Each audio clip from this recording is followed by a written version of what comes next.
Hey everybody, this is 22 Tiger Dude and welcome to Animation Domination Reviews. Well, no, scratch that.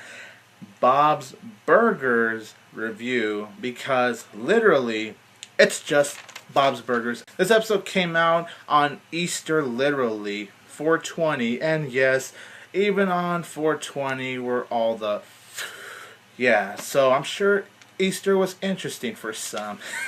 The Bob's Burgers episode I am here to review is called Ambergris. This episode is about when Jean, Louise, and Tina, they discover this object that's at the beach. It's like this seaweed covered object, and it turns out to be a large hunk of ambergris, an extremely valuable but illegal byproduct of whale poop that is used in high-end perfumes. But Louise uses Jean and Tina in hopes of wanting to make profit out of that by selling the treasure on the black market. Meanwhile, Bob and Linda meet Felix, their landlord's brother. Their bathroom is getting remodeled, even though that's not the case. All they needed was for the sink to be fixed because it's just brown water coming out. So their bathroom is fine, but of course, you have to deal with an idiot. With this being the only Animation Domination premiere, especially if it's airing on Easter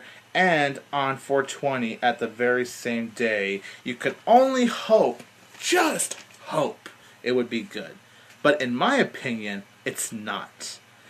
I was just not very pleased with this Bob's Burgers episode. The story structure of the episode overall is so messy, it's so jumbled, especially when it gets to the second half. The second half is where it just gets so messy. Neither of the plots were really that good, and Louise, she was really annoying. As the episode was progressing, I was hating Louise more and more. I hated how she was using Tina and Jean just to make profit out of that ambergris, which was pretty gross. I admire the writers doing something a little bit different. I do respect that.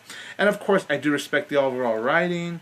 I just thought it could have been a whole lot better. And the plot actually does start out very interesting. It starts out kind of funny, some clever moments in there, but then, like I said, by the time it hits the second half, it really goes nowhere. Louise gets more obnoxious with her greediness. And what I mean by this episode being jumbled is that you get to the Bob and Linda plot, but then all of a sudden you go to the kids plot. So one moment it's the kids plot, next moment it's the pointless Bob and Linda plot, then kids, then Bob. When it comes to the Bob and Linda plot, just when dealing with Louise was bad enough, I have to deal with another annoying character and another plot.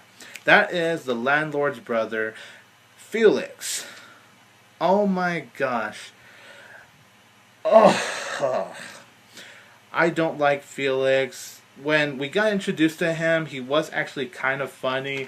Like the way he said, "I don't want to be here." That was actually funny. When we were introduced to Felix, I was laughing, and I'm like, hey, I could actually enjoy this character. But once he gets the idea that Bob should have his bathroom remodeled, even though Bob just wants the sink in the bathroom to be fixed with clean water instead of brown water, that's when things just go so downhill from there.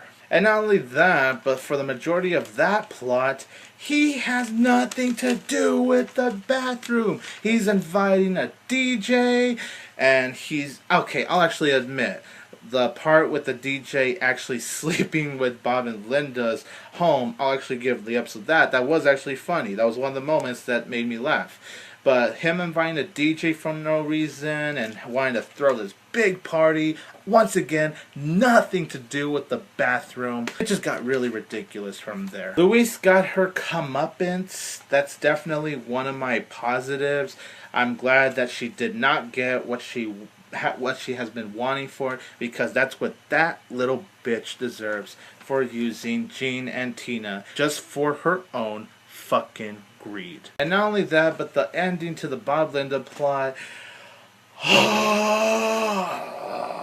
the ending was also very frustrating. Overall, this was not a very pleasant Bob's Burgers episode. For the kids plot, it starts out really good. The first half was actually really enjoyable and really funny, but once it gets to the second half, goes downhill from there. And then the Bob and Linda plot, total filler, completely unnecessary. Some funny moments, especially in the first half with the kids and some of the stuff they say. So I'm gonna go ahead and just give this Bob's Burgers episode a 4.5 out of 10. Thank you, Bob's Burgers, for making Animation Domination suck on Easter/420, considering you were the only premiere for that day. Such a shame.